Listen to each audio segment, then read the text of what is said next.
ज्यांचा फोटो इथं लावलेला आहे ना अलीकडच्या बाजूनं, ते कुसुमाग्रज आहेत आणि त्यांची आज जयंती आहे, जन्मदिवस आहे.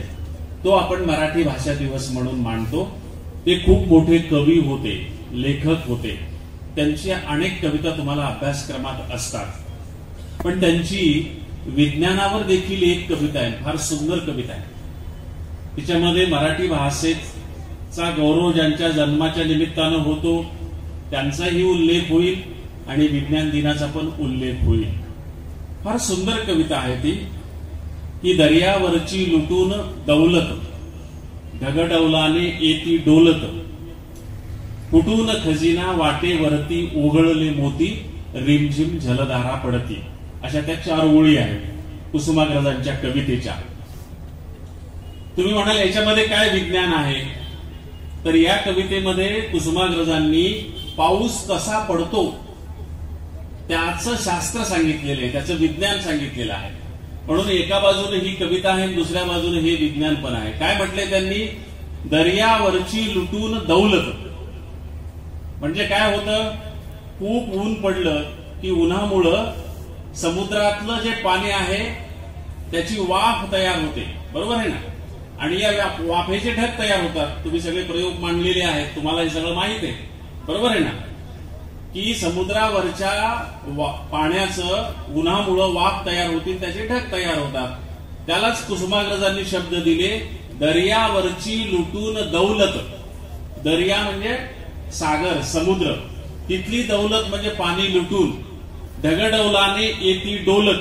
ते ढग डोलत डोलत आपल्या भागाकडे येतात. आणि मग काय होतं? तो खजिना जो आहे समुद्राकाठांनी लुटून आणलेला, फुटून खजिना वाटेवरती ओघळले मोती. म्हणजे तो खजिना फुटला, वाटेवर मोती ओघळले आणि काय झालं? रिमझिम जलधारा पडती. म्हणजे पाऊस पडतो, बरोबर आहे ना? बरोबर आहे.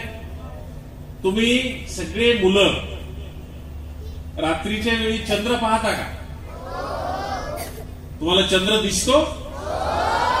या लाईट मुळे दिसत नाही ना, लक्षात येत नाही ना. तुम्हाला पहिल्यांदा चंद्र कुणी दाखवला? तुम्हाला पहिल्यांदा चंद्र कुणी दाखवला? भावानं दाखवला का बहिणीनं दाखवला? आईने दाखवला का वडिलांनी दाखवला? आजोबांनी दाखवला का आजींनी दाखवला? मामाने दाखवला का मामीने दाखवला? आईनं दाखवला. आम्हाला आमच्या मामाने दाखवला. मामाने दाखवला. आणि मामाने कसा दाखवला? मामाने आमच्या असे दोन्हीकडून असं धरलं, कानाजवळ असं धरलं, असं आम्हाला पूर्ण वर उचललं असं आणि म्हणाले पहा चंद्र आहे तो. आणि मग आम्हाला चंद्राची माहिती दिली. आम्ही विचारलं ते चंद्रावर काय दिसतंय?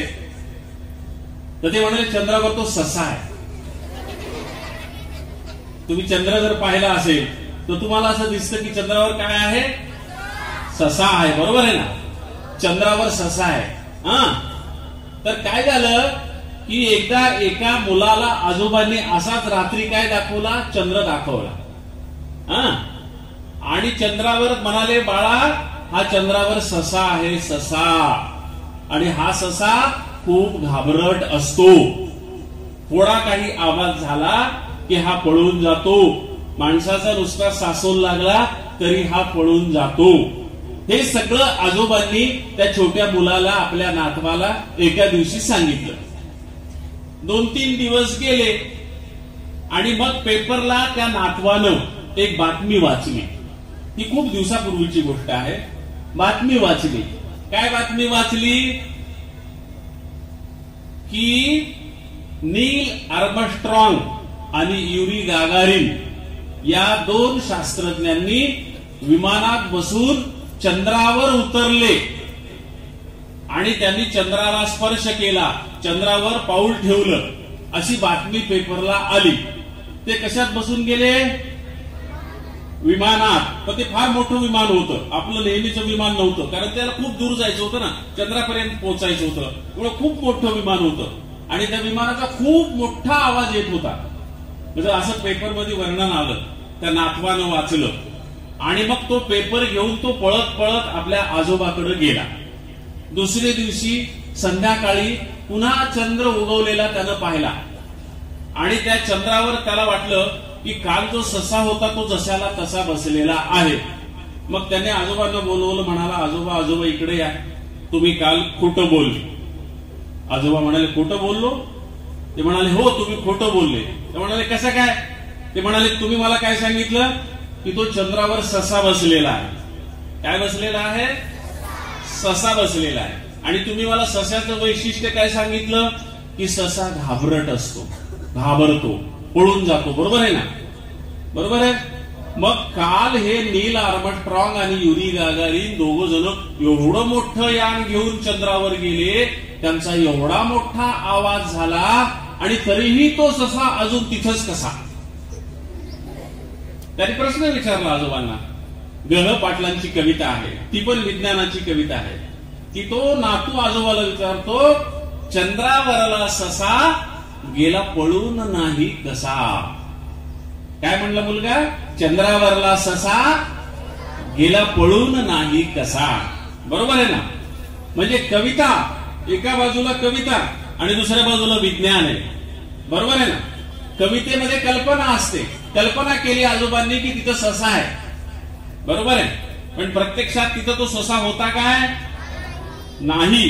पण मुलांना ते काव्यात्मक घेतलं ना की तो ससा आहे, मग एवढा मोठा आवाज करणारं यान तिथं गेलं, मग तो ससा पळून कसा नाही गेला? बरोबर आहे ना? म्हणजे विज्ञान आणि कविता, रामण आणि कुसुमाग्रज. विज्ञान आणि कविता हे दोन परस्पर विरुद्ध असतात. विज्ञान जे आहे ते फक्त प्रयोगावर आधारित असतं, तर्कावर आधारित असतं, आणि कविता ही भावना आणि कवितेवर आधारित असते. दोन्हींच्या वाटा परस्पर विरुद्ध आहेत, पण आज एकाच जागी त्या वाटा आलेल्या आहेत. कारण योगायोगानं आज एकाच दिवशी विज्ञान दिवस आणि मराठी भाषा दिवस आलेला आहे. बरोबर आहे ना? बरोबर आहे. चंद्रावर मग ससा नाही तर ते काय आहेत? नील आर्मस्ट्रॉंग आणि युरी गागारीननं परत आल्यावर सांगितलं आपणाला जे सस्यासारखं दिसतं ते चंद्रावर मोठमोठे खड्डे आहेत. काय सांगितलं? मोठमोठे खड्डे आहेत. मग आता काय, पुन्हा त्याची आणखी एक गंमत सांगतो तुम्हाला. जुन्या काळामध्ये सुंदर मुलीच्या चेहऱ्याला जर उपमा द्यायची असेल तर कशाची उपमा देत असत? चंद्राची उपमा देत असत. बरोबर आहे ना? कशाची उपमा देत असत? या मुलीचा चेहरा कसा आहे? सुंदर आहे. सुंदर म्हणजे कसा आहे? चंद्रासारखा आहे. बरोबर आहे ना? असं म्हणायचे. म्हणून जुन्या काळामध्ये चित्रपटातल्या हिरोईनचं नाव पण असायचं चंद्रमुखी. काय नाव असायचं? म्हणजे चंद्रासारखं जिचं मुख आहे, जिचा चेहरा आहे अशी मुलगी. बरोबर आहे ना?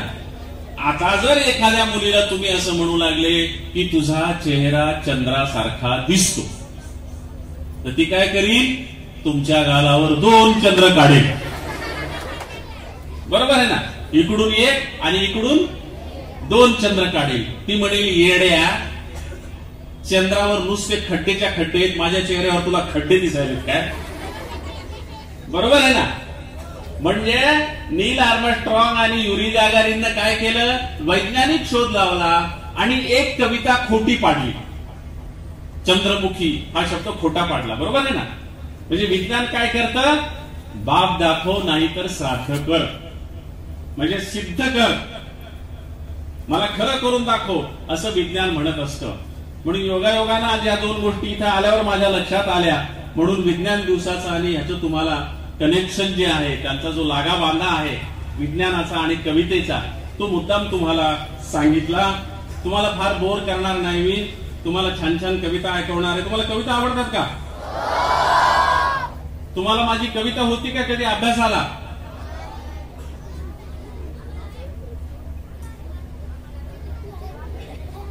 बऱ्याच जणांना माहित नसते, आठवत नसते. तुम्हाला 3रीला एक कविता होती दोस्त नावाची, होती ना? माझी एक गाय होती, तोच माझा दोस्त होता. मग पाठ आहे की रे तुम्हाला गधडे हो? आणि मला म्हणाले नाही माहित म्हणून. माझी कविता तुम्हाला पाठ आहे, बरोबर आहे ना? ती माझी कविता आहे, तुमच्या अभ्यासक्रमात आहे, तिसरीच्या पुस्तकात आहे. त्याच्या आधी एकदा बाप नावाची कविता होती 5वीच्या पुस्तकात, ती सुद्धा खूप मुलांना आवडायची. ती तिसरीची कविता सुद्धा सगळ्यांना आवडते मला माहिती आहे, कारण तुम्ही आता तिसरी पास होऊन पुढे आले, त्याला बरेच दिवस झाले ना. 10वीच्या मुलांना तिसरी पास होऊन 7 वर्ष झाली, पण त्यांना अजून ती कविता आठवते, बरोबर आहे ना? 9वीच्या मुलांना 6 वर्ष झाली, 8वीच्या मुलांना 5 वर्ष झाली, 7वीच्या मुलांना 4 वर्ष झाली, 6वीच्या मुलांना 5वीच्या मुलांना 4थीच्या मुलांना, बरोबर आहे ना? मला इतकी वर्ष झाली कविता ती माझी होती, तरी तुम्हाला ती कविता पाठ आहे.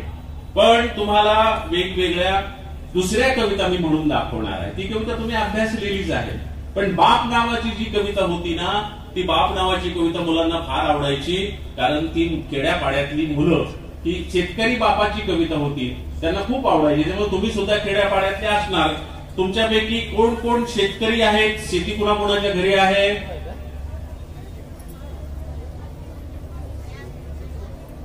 बहुतेक सगळ्यांच्या घरी आहे, बरोबर आहे ना? हा, करा हात खाली.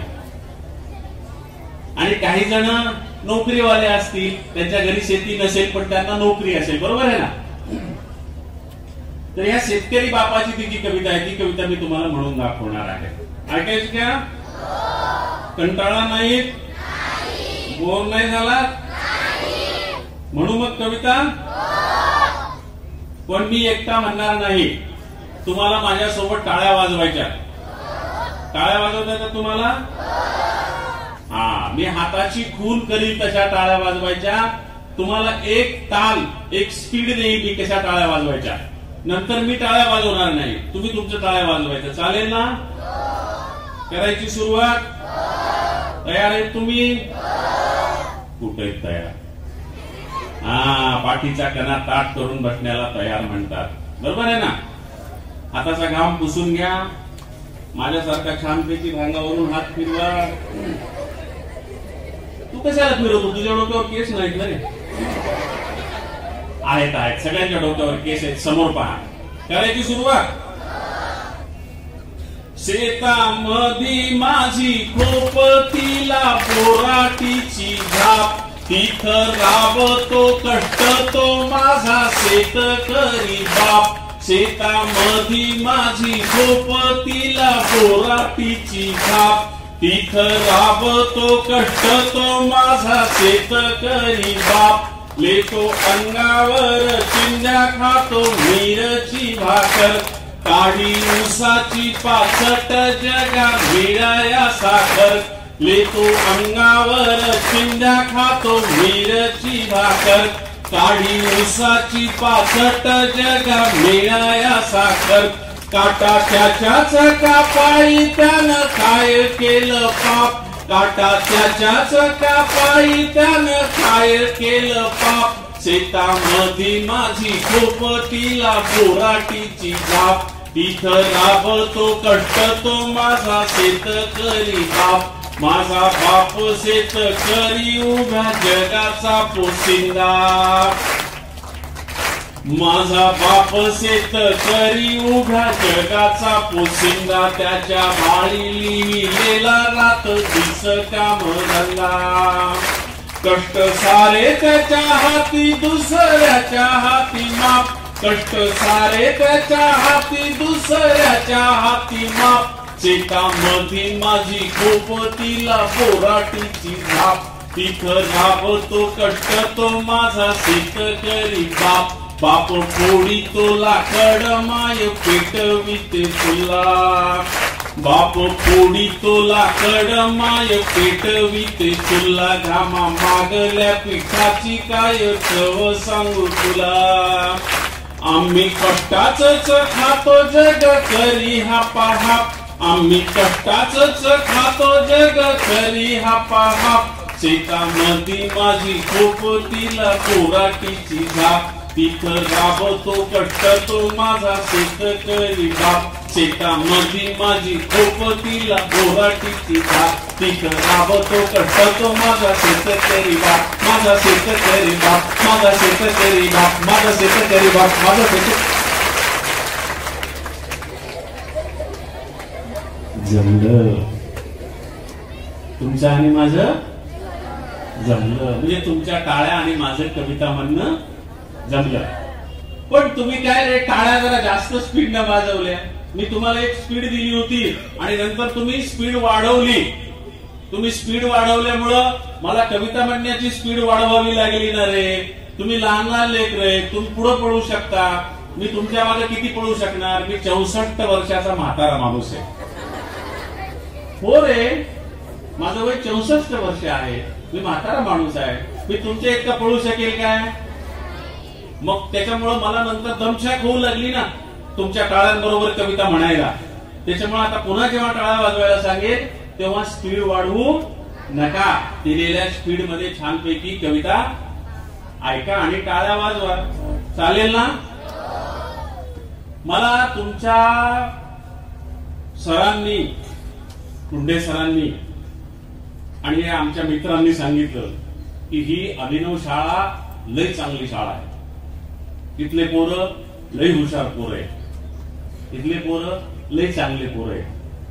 म्हणजे ते चांगले पोरं आहेत हे माझ्या लक्षात आलं. कारण त्यांनी सुंदर सुंदर गाणी म्हटली, सुंदर सुंदर कविता म्हटल्या. पण तुम्ही हुशार किती आहेत ते मला कसं कळलं. कसं कळलं. त्याच्यासाठी मी आता तुमची परीक्षा घेणार आहे. परीक्षा घेणार आहे. परीक्षेमध्ये तुमची उत्तरं जेवढी करेक्ट येतील तेवढे तुम्ही हुशार. चालेल ना. आणि जर उत्तरं चुकीची आली तर तुम्ही नापास. तुम्ही नापास नाही. तुमची उत्तरं चुकीची आली तर तुम्ही लई हुशार आहेत असं सांगणारे आमचे मुंडे सर नापास होती. तुमच्या मुख्याध्यापिका नापास होती. तुमच्या संस्था चालक नापास होती. म्हणजे परीक्षा तुम्ही द्यायची पण पास नापास तुम्ही नाही होणार. पास नापास कोण होणार. तुमचे शिक्षक होणार, तुमचे मुख्याध्यापक होणार. बरोबर आहे ना. त्याच्यामुळं त्यांची इज्जत राखण्यासाठी तुम्ही करेक्ट उत्तर द्यायची. द्या उत्तर. बसता परीक्षेला. बसा मग. पाठीचा काना ताट करून मस्तपैकी भांगावरून हात फिरवून तयार बसायचं ना. पहिला प्रश्न. शिवाजी महाराजांच्या वडिलांचं नाव काय. हात नाही वर करायचं, सांगायचं. बापरे, एवढा मोठा आवाज. करेक्ट उत्तर सांगितलं. हे समोर बसलेले सर इतिहासाचे सर आहेत. त्याच्यामुळे त्यांना इतिहासाचं सगळं माहित आहे. पुन्हा एकदा प्रश्न विचारतो, तुम्ही मोठ्यानं उत्तर द्या. औरंगजेबाच्या पण कानठाळ्याने गुंतवल्या पाहिजेत. चालेल ना. शिवाजी महाराजांच्या वडिलांचं नाव काय. माझ्या तर कानठाळ्या उचलल्या बाबा. औरंगजेबाच्या नक्कीच उचलल्या असतील. पहिला प्रश्न. मी तुम्हाला 3च प्रश्न विचारणार आहे. पहिला प्रश्न तुम्ही पास झाले म्हणजे तुमच्या ह्या लोकांना, शिक्षकांना, मुख्याध्यापकाला, संस्था चालकांना किती मार्क मिळाले. 1 नाही 35. कारण एका प्रश्नाला 35 मार्क आहे. एक प्रश्न 35 मार्काचा आहे माझा. मी जे विचारायला होते. बरोबर आहे ना. 3च प्रश्न विचारणार आहे. 100% म्हणल्यावर 35 झाले ना एका प्रश्नाचे गुण. तर त्यांना आता 35% मिळालेले आहेत. म्हणजे आता ते पुढच्या 2 प्रश्नामध्ये तुम्ही नापास झाला तरी ते पास होतील. म्हणजे काठावर का होईना पास झाले. 35%. दुसरा 35 गुणांचा प्रश्न. शिवाजी महाराजांच्या मुलाचं नाव काय. पुन्हा एकदा मी विचारतो. ते विचारल्यानंतर आधीच्या सारखं मोठ्यानं सांगा. कानठाळ्या उघडण्या होत्या. शिवाजी महाराजांच्या मुलाचं नाव काय. अंगास. छान जमलं. त्यांना किती मार्क मिळाले. 70%. बरोबर आहे ना? बरोबर आहे का इतिहासकार? बरोबर आहे ना? आता तिसरा आणि शेवटचा प्रश्न. शिवाजी महाराजांच्या आईचं नाव काय? बापरे, म्हणजे तिन्ही प्रश्नांची उत्तरं करेक्ट दिली. आम्हाला जे सांगत होते तुमचे सगळे शिक्षक, मुख्याध्यापक, संस्था चालक की आमचे पोरं लय हुशार, लय हुशार, लय हुशार. खरंच तुम्ही लय हुशार आहे. आता हे 3 प्रश्न यांचं पास नापास ठरवण्यासाठी होते. आता एकच प्रश्न विचारणार आहे, त्याच्यावर तुमचं पास नापास ठरणार आहे.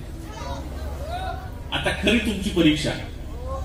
ह्या जिजाबाई जेव्हा तुमच्या एवढ्या होत्या तेव्हा काय करीत असत?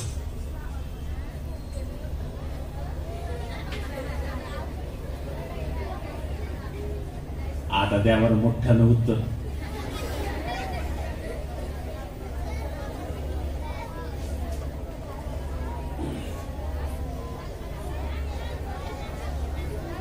सांगतं का कोणी? नाही. ठीक आहे, ठीक आहे, ठीक आहे. एक मिनिट. हे उत्तर तुम्हाला आलं नाही, ठीक आहे, काय प्रॉब्लेम नाही, घाबरू नका, तुम्हाला नापास करणार नाही. याचं कारण असं आहे की आता हाच प्रश्न आपण इतिहासकाराला विचारू. तो पास की नापास ते पाहूया. इतिहासकार सांगा, जिजामाता जेव्हा एवढ्या होत्या, या मुली एवढ्या, तेव्हा काय करत होत्या?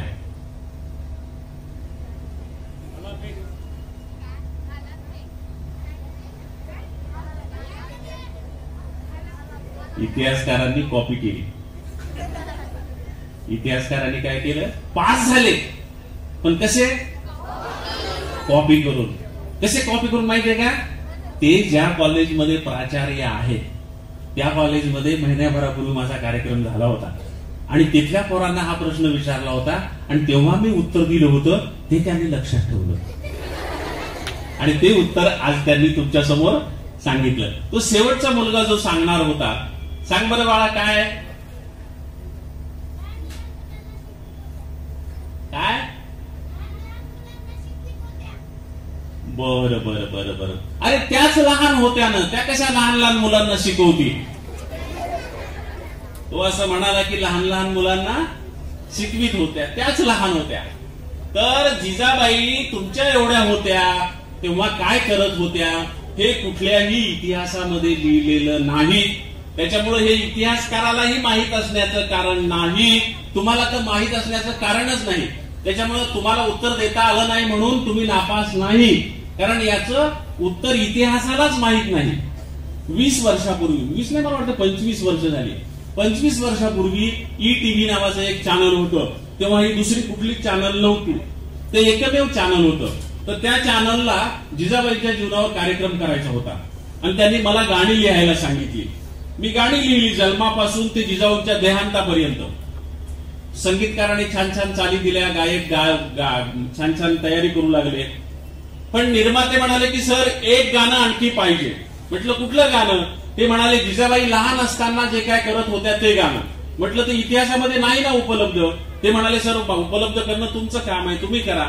मग मी इतिहास संशोधकांना भेटलो, मुंबई मराठी ग्रंथ संग्रहालयात गेलो, आणखी काय काय केलं, पण मला माहिती मिळाली नाही. मग काय झालं? मला आलं टेन्शन. टेन्शन आल्यावर परीक्षेच्या काळात तुम्ही काय करता?